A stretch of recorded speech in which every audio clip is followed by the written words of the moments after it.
Assalamualaikum warahmatullahi wabarakatuh. Selamat pagi anak-anak. Masih semangat belajar dari rumah ya.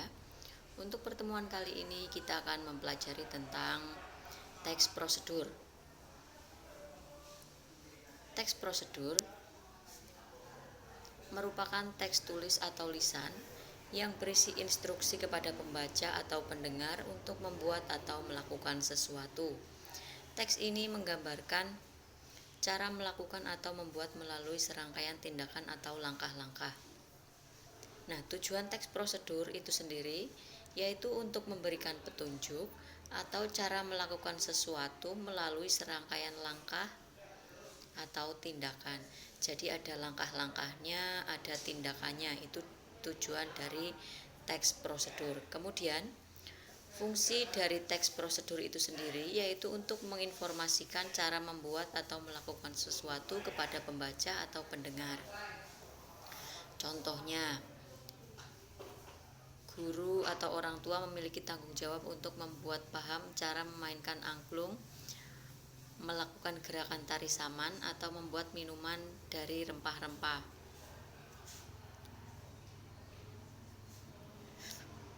Kemudian jenis teks prosedur ini dibagi menjadi 3. Ada teks prosedur membuat sesuatu, teks prosedur memainkan alat atau sesuatu, kemudian ada teks prosedur melakukan sesuatu. Untuk teks prosedur membuat sesuatu, contohnya yang pertama membuat layang-layang, kemudian yang kedua membuat soto Makassar. Contoh yang ketiga yaitu membuat wedang ronde. Teks prosedur memainkan alat atau sesuatu, contohnya yaitu bermain saluang atau seruling, kemudian bermain gangsingan, dan yang selanjutnya adalah bermain gamelan. Jenis teks prosedur yang ketiga yaitu teks prosedur melakukan sesuatu, contohnya menari poco-poco. Kemudian contoh yang kedua menarik uang di ATM atau anjungan tunai mandiri. Selanjutnya, untuk mendapatkan informasi penting dalam teks prosedur, langkah-langkahnya yang pertama, kalian bisa membaca keseluruhan isi teks prosedur. Jadi untuk bisa mendapatkan informasi penting dalam teks prosedur, langkah pertama yaitu kalian harus membaca keseluruhan isi dari teks prosedur dari awal sampai akhir. Harus selesai membacanya, kemudian harus bisa memahami isi teks prosedur. Itu langkah yang kedua. Langkah yang ketiga, kalian harus bisa menemukan ide pokok dari setiap paragraf. Nah, cara mencari ide pokok dari setiap paragraf, kalian tentukan dulu kalimat utamanya.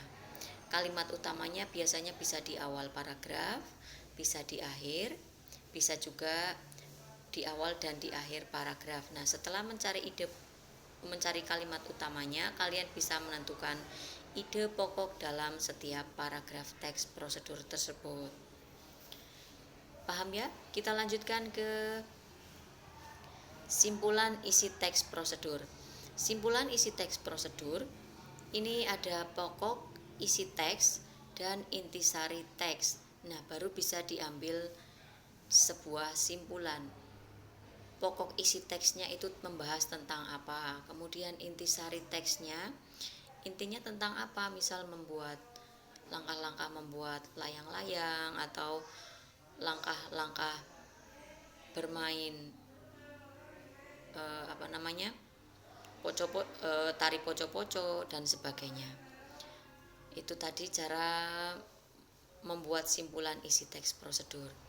Untuk yang D, struktur kebahasaan dari teks prosedur. Struktur teks prosedur ini dibagi menjadi 4. Ada tujuan atau goal, kemudian ada bahan-bahan atau perlengkapan atau material ya. Ada langkah-langkah, itu struktur yang ketiga. Kemudian yang terakhir penutup. Penutup ini bersifat opsional. Boleh diberi penutup, boleh tidak. Nah, contoh teksnya ini di sini ada cara membuat kue apem. Untuk tujuannya atau goalnya yaitu mulai dari kata apem, saya bacakan ya. Apem adalah salah satu makanan tradisional yang jarang dikenal anak muda zaman sekarang.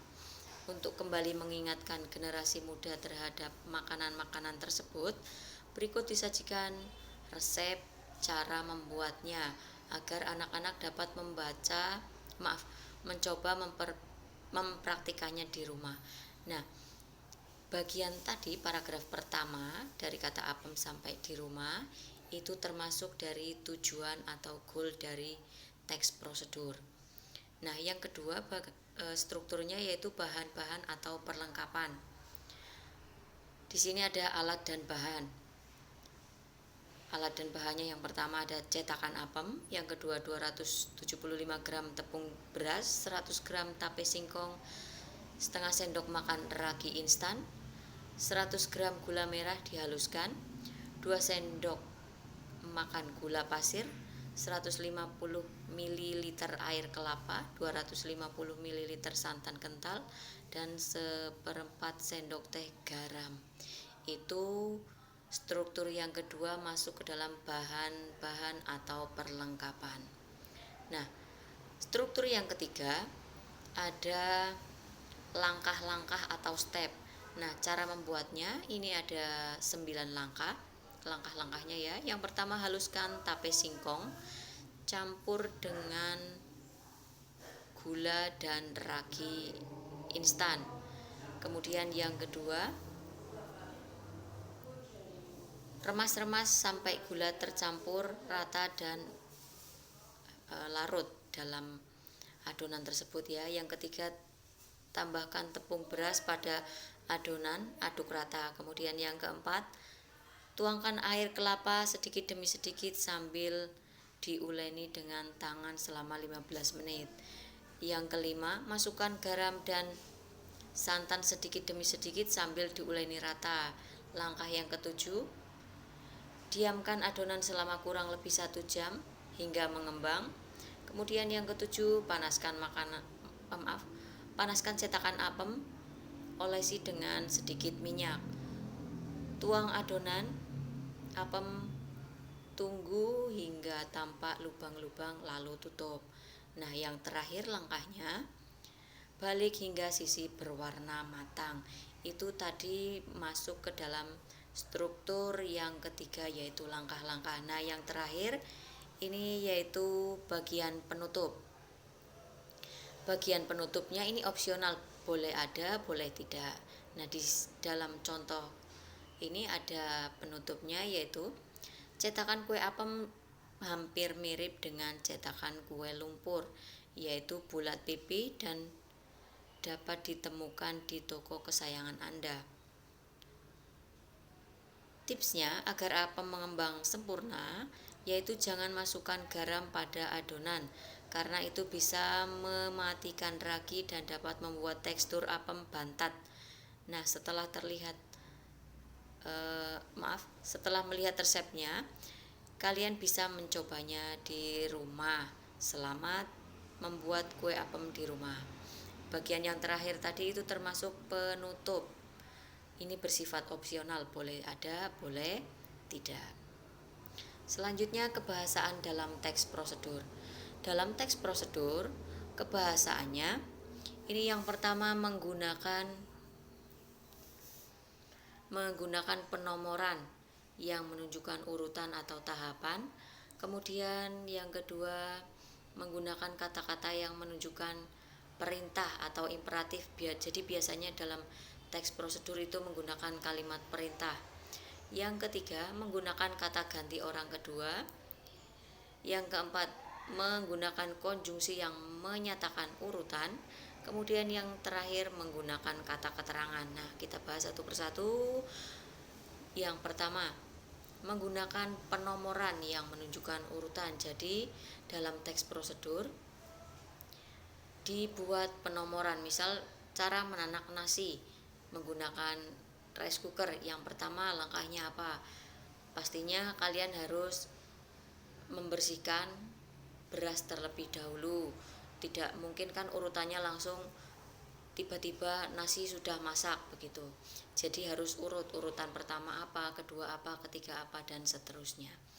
Kemudian kebahasaan yang kedua menggunakan kata yang menunjukkan perintah atau imperatif. Jadi imperatif di sini maksudnya adalah menggunakan kata perintah.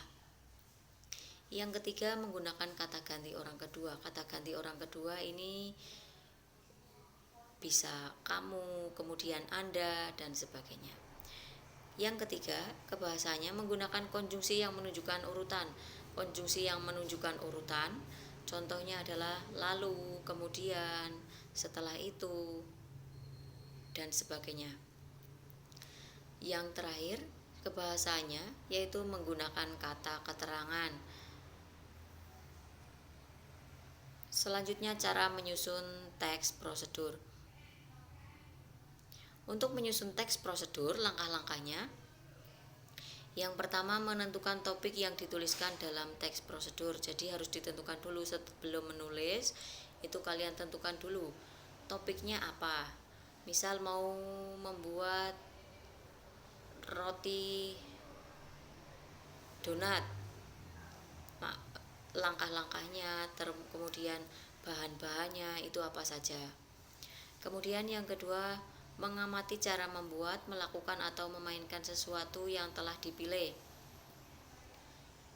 Jadi perlu diamati dulu cara membuatnya bagaimana, melakukannya bagaimana, memainkan sesuatu yang akan dipilih itu bagaimana, ditentukan terlebih dahulu. Yang ketiga, menuliskan tujuan teks prosedur yang akan ditulis.